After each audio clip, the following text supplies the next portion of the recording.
알겠습니다. 자, 일단 아니고. 예. 지금까지 상황 짧게 정리하고 좀 깊이 있게 들어가 주시면 좋을 것 같습니다.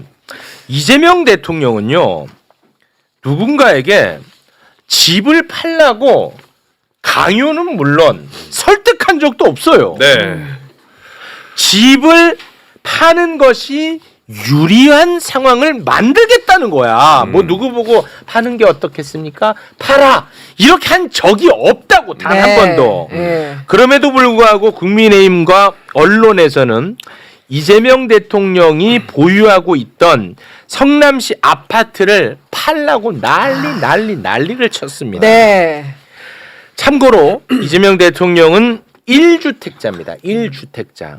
그런데 직업적 특성상 본인의 집에서 살지 않죠. 그렇죠. 그래서 비거주 1주택자였어. 네. 네. 그런데 하도 난리를 치니까 이거를 팔았습니다. 네. 호가가 32억인데 시세보다 한참 낮게 29억에 내놨거든. 어. 1시간 만에 팔렸어. 1시간 만에. 그냥 끝났어, 계약. 네. 그리고 그 집을 판 돈은 주식시장 ETF에 넣겠다. 오. 실제로 사고 그랬죠. 네. 예. 와, 이 실행력 그러니까 무엇? 인생을 그냥 대통령의 그냥 맞아. 뭐, 그냥 올인이야, 네. 올인. 근데 뭐 이렇게까지 할 필요는 없었음에도 불구하고 이렇게 했습니다. 네.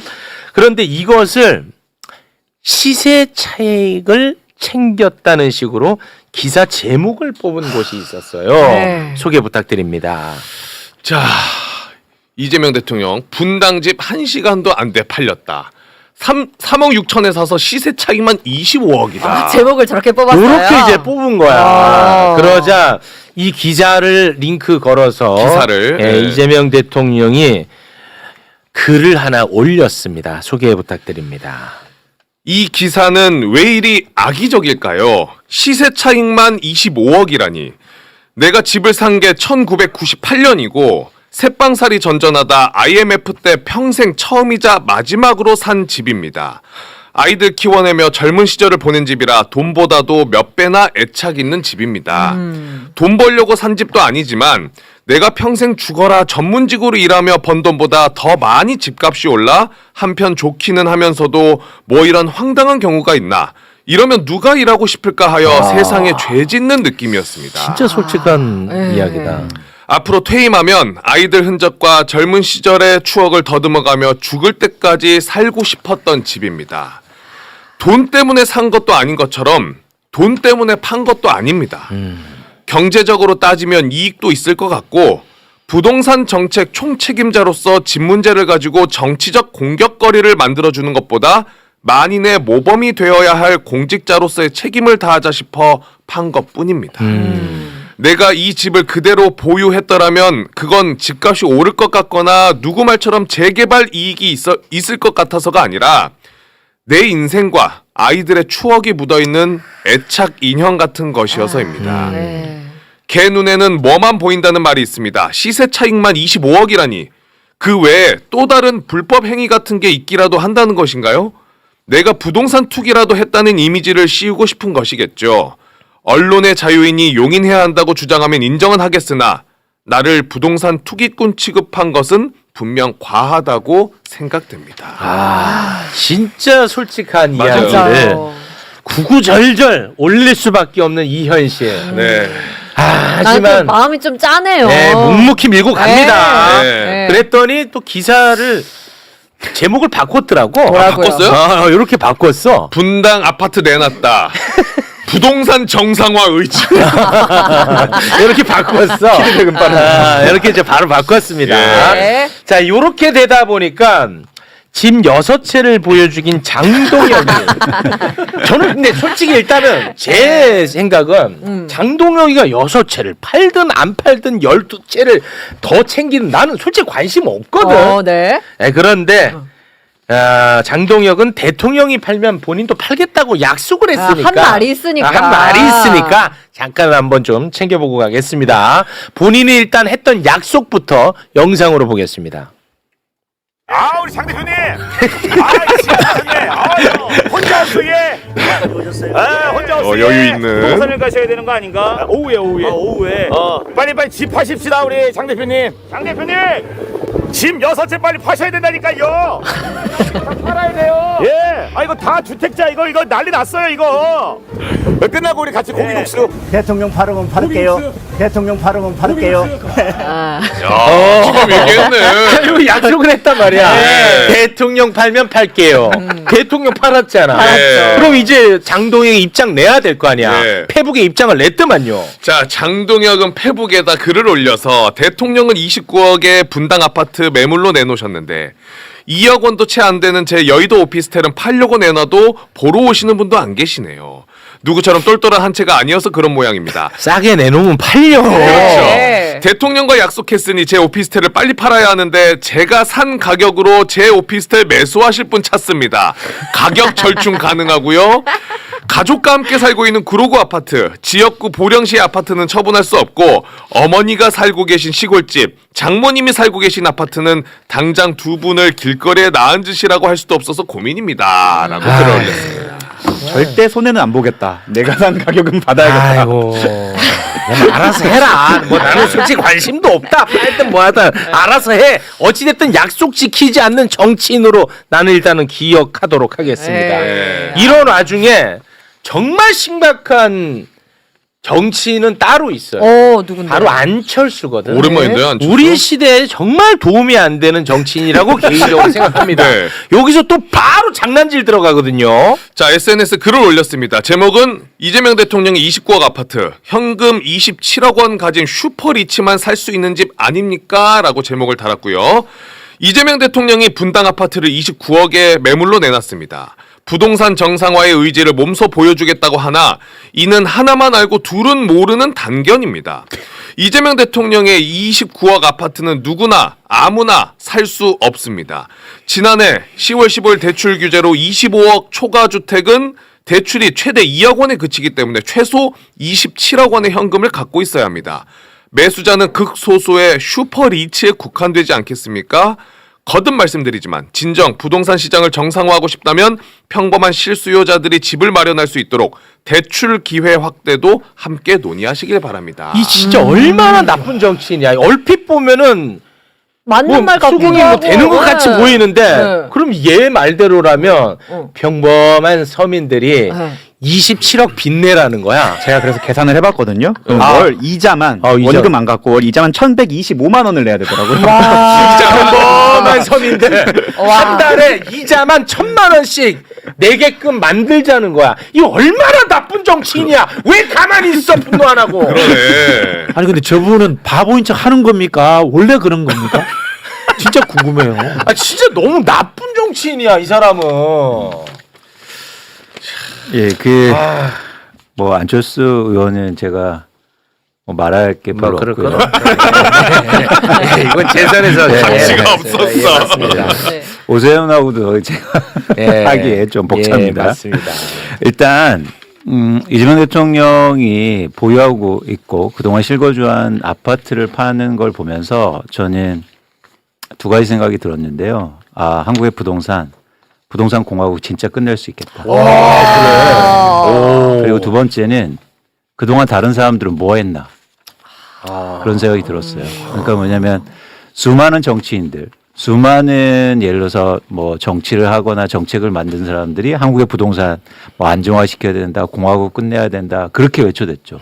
그런데 가장 큰 문제는 본인이 아무것도 하지 않았던 게 가장 큰 문제였어요. 그랬더니 누가 따릅니까? 근데 이재명 대통령은 스스로 그거를 결단한 거죠. 그리고 몸소 보여주고 있는 거고.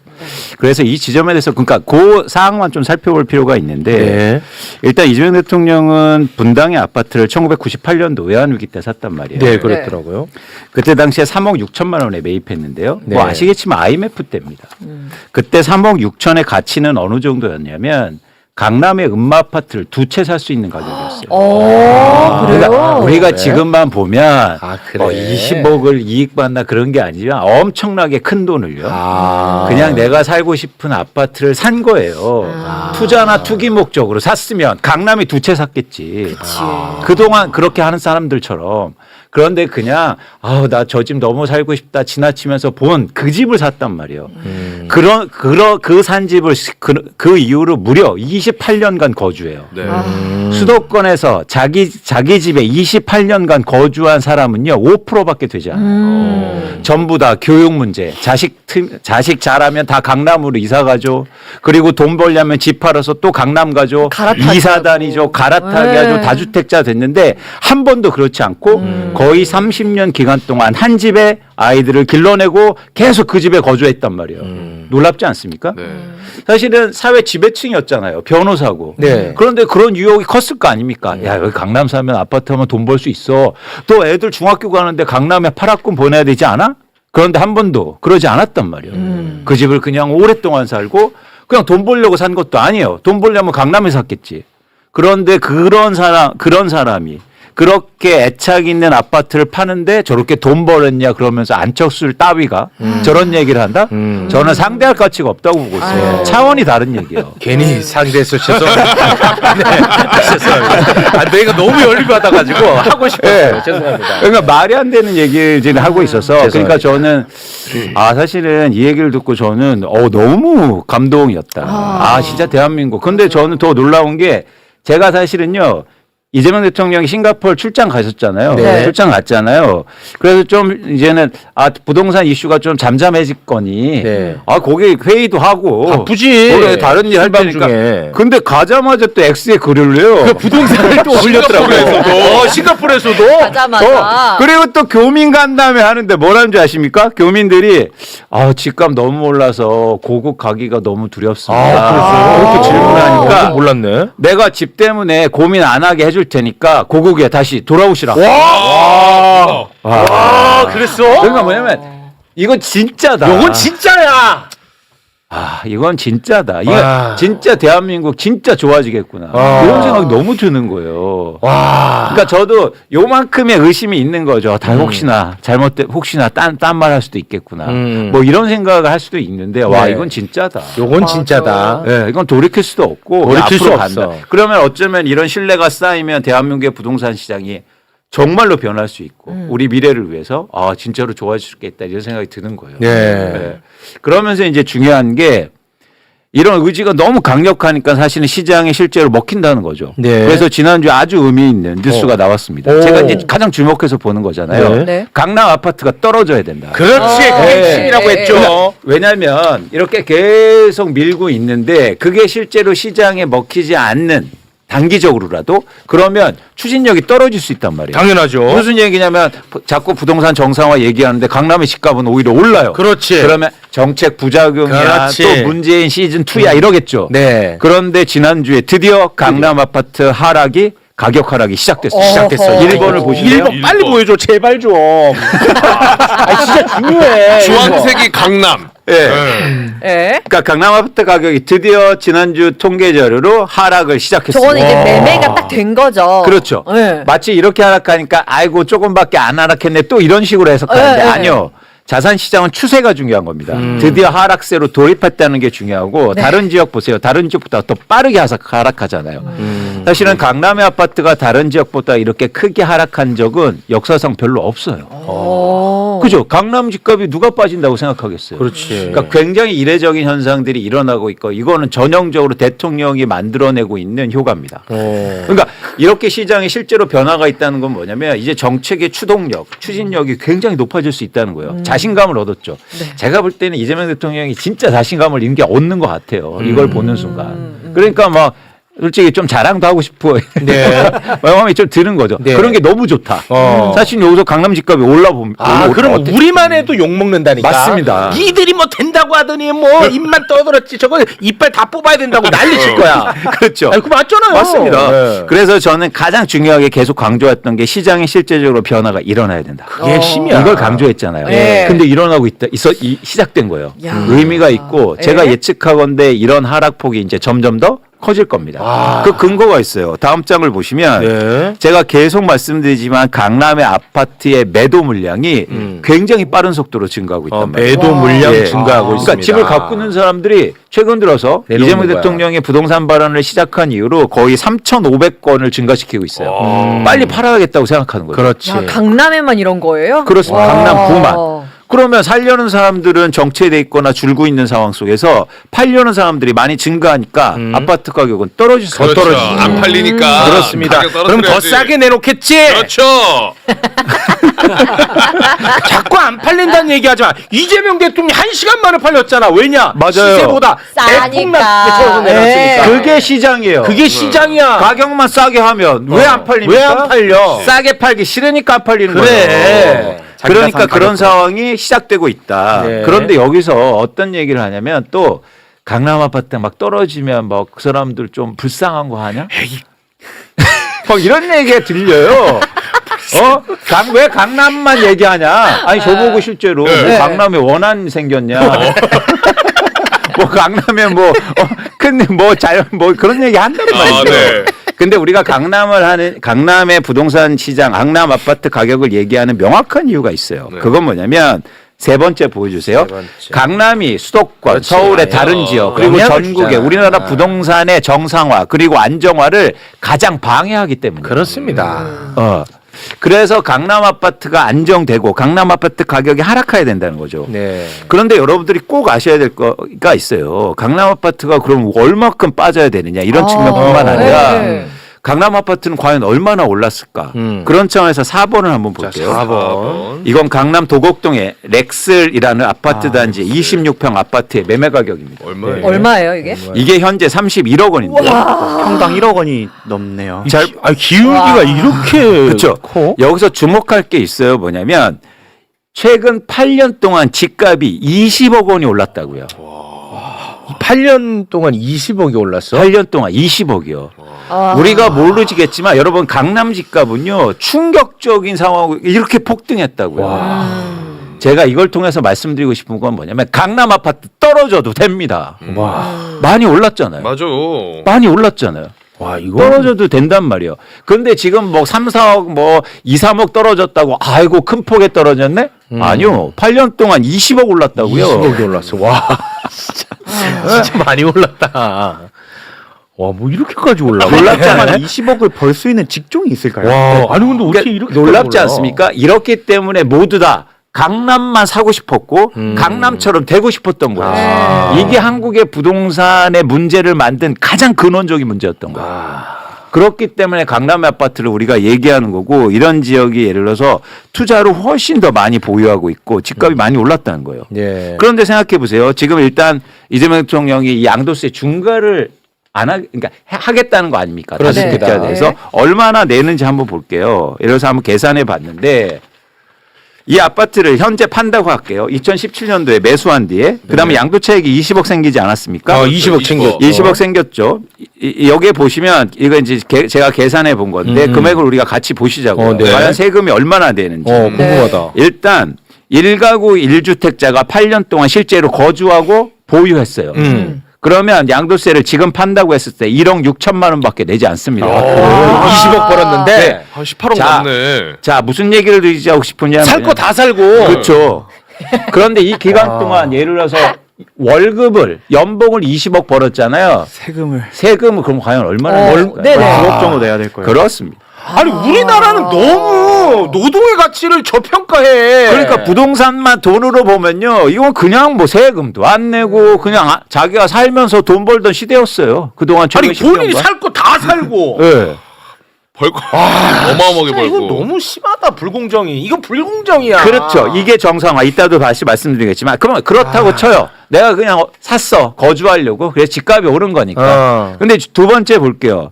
예를 들면 1가구 2주택자가 2년 보유하고 8년 동안 보유만 했어요. 이해하시죠? 2년 거주하고 거주한 8년 다음에 보유. 나는 오케이. 다른 데 이사 가서 전세로 살았어. 오케이. 이 집은 거주하고 있어. 지금 팔잖아요. 그래도 세금은 2억 9천밖에 안 냅니다. 노동보다 훨씬 낫네요. 훨씬 크죠. 와. 그렇기 때문에 우리나라는 뭐냐면 1가구 1주택자인데 거주하지 않는 집이 많은 이유예요. 아, 그렇겠네. 이해하셨죠? 예. 네. 그러니까 비거주자 얘기를 하는 거예요. 그러니까 요거 2년 거주하고 8년 보유한 케이스는 사실상 뭐 각자 입장은 다 다르긴 하겠습니다만 이거는 뭐 투자 목적이라고 봐야지. 그렇죠. 그렇잖아. 그렇죠. 맞습니다. 맞습니다. 솔직하게 얘기하고 가. 아. 그리고 세 번째, 여기서부터 이제 지금에 해당되는 건데 1가구 2주택자예요. 네. 2년 거주하고 8년을 보유했을 경우에 2026년 5월에 매도하면 그래도 세금을 7억 6천만 원 정도 내요. 그래도 많이 버네. 그래도 많이 벌죠. 네. 그런데 여기서 중요합니다. 5월 이후에 양도세가 중과되잖아요. 그럼 13억 6천만 원을 내야 돼요. 자, 커지죠. 네. 그래서 얼마큼 더 내야 됩니까? 쉽게 말해서 6억을 더 내야 돼요. 한 2배 더 내야 되네. 네. 그래서 예를 들어서 2억, 3억 싸게 하는 거는 그래도 돈 남는 거예요. 남는 거야. 이해하셨죠? 그렇지. 최소한 제가 볼 때 5억 싸게 내라. 5억 싸게 내놔야 돼. 아, 그러니까 이제 강남 아파트 값이 한 5, 6억 정도 떨어진다고 봐야겠네. 그러면 어떻게 되냐면 제가 계산하잖아요. 그래서 20% 하락해야 된다. 20%네, 그게. 네. 아. 그래야 제가 볼 때 이거는 공정하다. 그래서 20% 떨어지면 사실은 오히려 돈 버는 거다. 그거. 아. 네. 그런 얘기를 계속 드리는 겁니다. 오케이, 이제 정확하게 알겠습니다. 그렇죠. 아. 그래서 이걸 통해서 말씀드리고 싶은 게 이제 그거예요. 뭐 강남의 아파트에 떨어지니까 아유 그 사람들 아니요. 그 사람들 걱정할 필요가 없으세요. 걱정 좀 그만해. 걱정. 네. 이미 그 많이 사람 올랐으니까. 걱정을 예. 엄청나게 올랐다. 네. 엄청나게. 재벌 걱정, 연예인 걱정하는 거네. 네, 그러니까. 그리고 투자에 실패한 거지. 그분들이 뭐 다른 걸 했다가 뭐 좋은 일을 했다 그런 게 아니잖아요. 사실 네. 국가 재정에 도움이 하나도 안 되는 그냥 부동산 갖고 있었던 것 뿐인 거니까. 그렇습니다. 네. 그래서 우리가 이제 오늘 말씀드리고 싶은 게 있어요. 이제 대통령도 그리고 많은 사람들이 이제 한국의 부동산 정상화 그리고 안정화를 얘기하는데 이건 뭘까? 아까 안철수 같은 사람이 나오니까 그래요. 예를 들어서 안철수가 나와서 부동산 안정은 무주택자가 집을 살 수 있게 해주는 거지. 이런 순간 갑자기 혼란스럽단 말이에요. 맞아. 그러면 대출 많이 해주는 게 안정화 아닐까? 27억 대출. 그렇죠. 그래서 우리가 이게 일종의 공론화가 일단 돼야 돼요. 한국의 부동산 안정화라는 건 뭘까? 그리고 정상화라는 뭘까? 그런 차원에서 제가 제 나름대로의 제시를 좀 해보는 겁니다. 네. 여섯 번째를 보여드릴게요. 첫 번째는 제가 계속 말씀드린 것처럼 일단 무주택자가 주택을 매입할 가능한 수준의 주택 가격이 돼야 된다. 그게 핵심이지. 예. 근데 서울의 아파트 주택은 지금 중간 소득의 가구가 대출을 일으켜서 살 수 있는 아파트의 양이 100채 중에서 3채밖에 안 된단 말이에요. 와. 이거 강조했잖아요. 강조했었어. 근데 이게 10채 정도는 증가해야 된다. 아. 그러려면 집값이 최소한 20%에서 30%는 떨어져야 돼요. 최소한. 그리고 특히 많이 오른 지역이. 그래야 무주택자의 중간 가구가 대출 받아서 그래도 희망을 갖고 내 집 마련을 할 수 있는 상황으로 진입하게 됩니다. 그렇지. 이거예요. 네. 그래서 부동산 정상화는 첫 번째보다 집값이 떨어져야 된다는 얘기예요. 집값이 떨어져야 돼. 이거 명확하게 갖고 가자고요. 네. 두 번째는 정상화는 뭐냐? 부동산 가격 상승에 따라서 엄청나게 아까 말씀드린 거 불로소득이 있잖아요. 네. 이 불로소득을 억제해야 되는 게 바로 정상화다. 불로소득. 그러니까 8억 동안 8년 동안 20억 원을 벌었는데 뭐 집 잘 투자했으면 2억 원 세금밖에 안 되고 뭐 그래요. 이건 아니죠. 그건 안 돼. 그래서 세금의 정상화를 통해서 불로소득을 최대한 억제할 수 있는 방향이 바로 정상화로 전 생각하는 거죠. 네. 그리고 세 번째는 아파트 대출이라든가 청약, 공급, 세금이 전반적으로 공정해야 된다. 그렇지. 예. 요거는 중요해. 이거는 이제 제가 누누이 말씀드릴 건데 뭐냐면 예를 들어서 청약 같은 경우에 강남에 새 아파트가 이제는 시장에 나와서 청약을 받습니다. 네. 그런데도요 20억짜리 아파트예요. 그럼 이거 무주택자나 일반 사람들이 살 수 있습니까? 조건이 불가하죠. 그렇기 때문에 대부분 요즘 어떻게 하냐면 부모가 다 증여해줘서 또 부잣집 아들만 새 아파트를 또 청약받아요. 아, 강남 청약은? 그렇죠. 어. 과연 이게 공정하냐는 거예요. 어. 왜? 네. 그래서 이런 부분에 대해서 우리가 지속적으로 고민하는 게 바로 정상화의 하는 흐름이다라는 거죠. 그래서 이 세 가지 기준을 갖고 우리가 부동산 정상화에 대한 논의를 계속 해볼 필요가 있다는 거죠. 자, 그런 차원에서 다음 장을 보시면 이제 첫 번째, 그러면 아파트 가격이 떨어져야 되잖아요. 네. 그죠? 7번 보여주세요. 아파트 가격이 떨어져야 되냐면 가장 빠른 방법은 뭐냐면 아까 말씀드린 것처럼 아파트 매도 물량이 많이 증가해야 됩니다. 네. 그렇잖아요. 그래야 네. 집값이 떨어지잖아요. 지금 그렇죠. 보시고 계시잖아요. 네. 네. 그러기 위해서 이제 다주택자 매도 물량이 증가하잖아요. 네. 근데 5월 9일 이후로는 다주택자가 또 안 팔 수도 있어요. 네. 그렇습니다. 팔 이유가 없단 말이에요. 네. 그렇기 때문에 이재명 대통령이 어떤 얘기를 하냐면 보유하는 것도 부담스러워 하겠다. 이따도 다시 말씀드리겠지만 네. 또 하나 아파트를 팔 수 있는 계층은 그러니까 사람들은 세 종류예요. 첫 번째 내 집에 살고 있는 사람 이건 파괴하면 안 되죠. 억지로. 네. 두 번째는 뭐냐면 다주택자들 이거 지금 매물이 나오는 거잖아요. 네. 세 번째가 있거든요. 1가구 1주택자인데 거주하고 있지 않는 사람들. 이 매물이 증가해야 상대적으로 집값 안정이 빠를 수 있다고요. 네. 그래서 1가구 비거주자들, 1가구 1주택자인데 거주하지 않는 사람들에 대해서도 이제 앞으로 세금이라든가 방향성이 잡혀야 돼요. 그래야 집값이 떨어질 수 있단 말이에요. 네. 그래서 우리가 이제는 한국의 부동산의 방향성을 실거주자 중심으로 가자. 실거주로 가야지. 이걸 계속 강조하는 겁니다. 실거주. 그렇죠. 그래서 그런 차원에 가면 주택 가격이 안정화되면서 정상화되는 굉장히 빠른 거다. 자, 요런 얘기를 하면 또 이런 사례를 또 들고 와갖고 눈물 흘립니다. 네. 언론은 뭐냐. 뭐 예를 들어서 여기저기 돌아다녀야 되는 직업군. 직업군이 네. 뭐 예를 들어서 뭐 군인이라든지 아니면 뭐 근무지가 공무원이라든지 네. 이거 어떻게 할 거냐고 막 눈물 짓고 난리칩니다. 네, 그럴 때. 노후지. 다 봐줘요.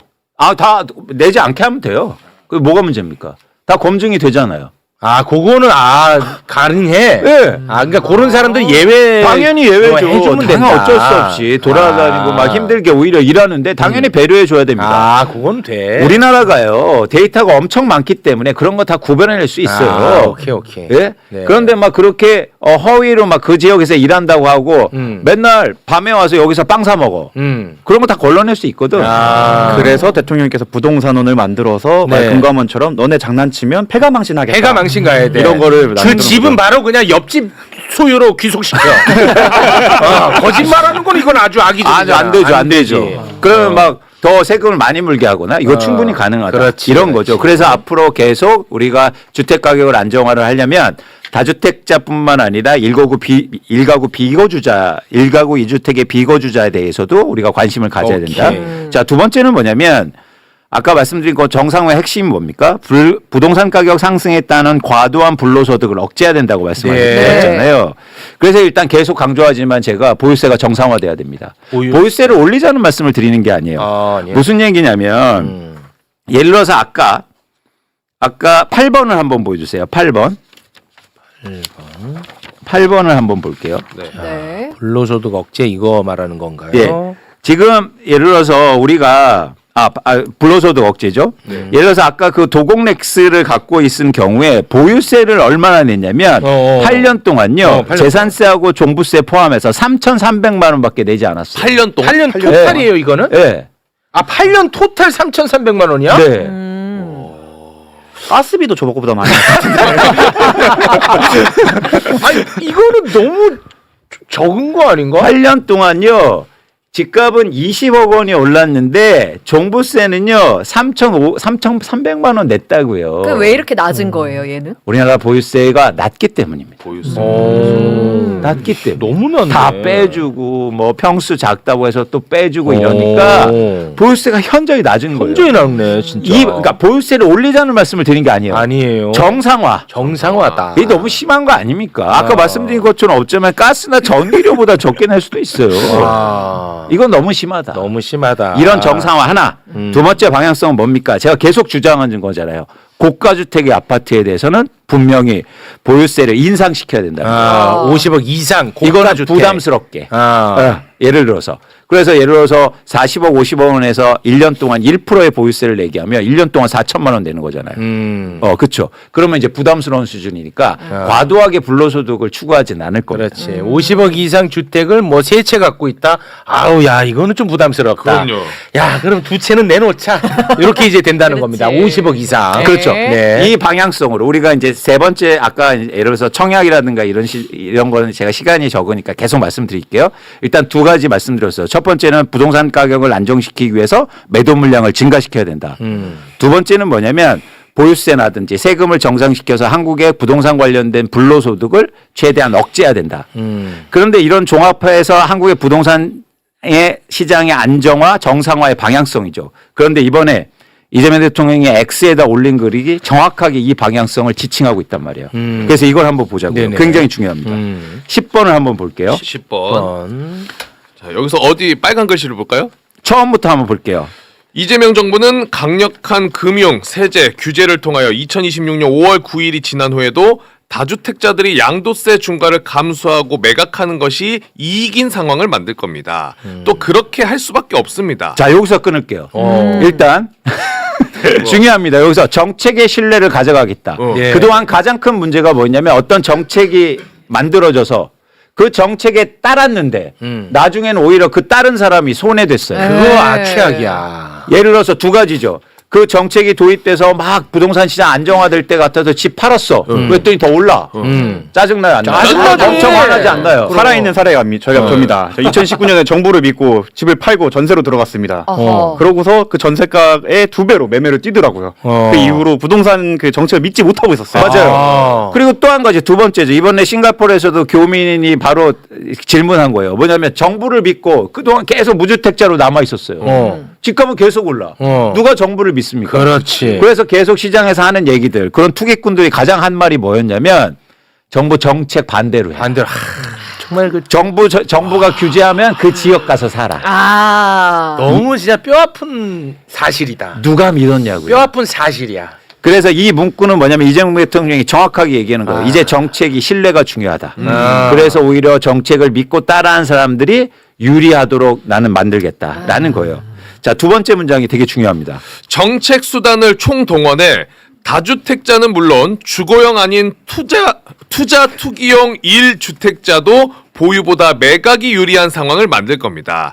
초고가 주택은 선진국 수도 수준에 상응하는 부담과 규제를 안게 될 것입니다. 정확하게 얘기합니다. 아까 정상화의 방향성 첫 번째 부동산 가격을 떨어뜨리기 위해서 매물이 증가해야 되죠. 그렇습니다. 그래서 뭐라고 얘기합니까? 매각이 유리한 상황으로 만들 것이다. 그렇죠. 두 번째, 부동산의 불로소득이 불공정하다. 그렇기 때문에 초고가 주택에 대해서 선진국 수준에 상응하는 부담과 규제를 적용할 거다. 아, 무섭긴 하다 이거. 집 다주택자는 무섭겠다. 이재명은 합니다. 네. 무서울 것도 없어. 무슨 뭐 손해 보냐? 손해 보는 것도 아니야. 덜 이득 보는 거야. 맞습니다. 무서울 것도 없어. 뭐가 무서워? 그쵸. 얘는 맨날 다주택자 걱정해요. 잠을 못 자요 얘는. 아이고야, 네. 그래서 저는요, 그러니까 그래야 된다고 생각해요. 정책이나 정치는 효율적이어야 되고 그리고 공정해야 된다. 그런 차원에서 지금 이재명 대통령의 부동산 정책은 이 두 가지를 같이 지향하고 같이 있습니다. 갑니다. 시장에 맞도록 효율적이에요. 네. 그리고 또 공정해요. 이건 됐다. 됐다. 요건 된 거야. 된다. 요건 됐어. 자, 이러면 이런 방향성을 우리가 계속 앞으로 추진해 나가면 됩니다. 네. 그런데 이런 과정에서 제가 누누이 말씀드리지만 가장 중요한 건 이제는 입법이요. 입법으로 갑니다. 입법이 없으면 이게 도루묵이에요. 네. 네. 근데 입법은 대통령이 할 수 있는 일이 아니잖아요. 그렇습니다. 이제 국회가 해줘야 됩니다. 아, 입법으로 가야 돼. 네. 그래서 우리가 이걸 계속 입법 과정으로 논의하고 이런 두 가지 방향성 잊지 마세요. 시장의 가격을 떨어뜨리기 위해서 예를 들어서 매도 물량이 증가하는 방향성. 두 번째는 불로소득을 최대한 억제하기 위해서 그런 보유세라든가 초고가 주택에 대해서 세금 부담을 가중하는 것. 네. 이 방향성으로 가야 된다는 겁니다. 네. 아, 이거 아주 깔끔하게 정리가 됐습니다. 네. 아, 그래도 어찌됐든 시장이 반응하고 있어서 그게 얼마나 다행인지 몰라요. 그렇습니다. 진짜. 저 진짜 이게 불안했거든요. 혹시나 가격 오르면 그럼 이거 진짜 이광수는 도루묵 이제는 진짜. 이광수는 끝나. 우리도 못 불러. 이광수가 끝나는 게 대한민국 끝나요. 아 왜냐면 그것도 맞고. 진짜 끝나요. 어. 네, 끝나요. 이광수와 대한민국 운명 공동체. 운명 공동체야 진짜.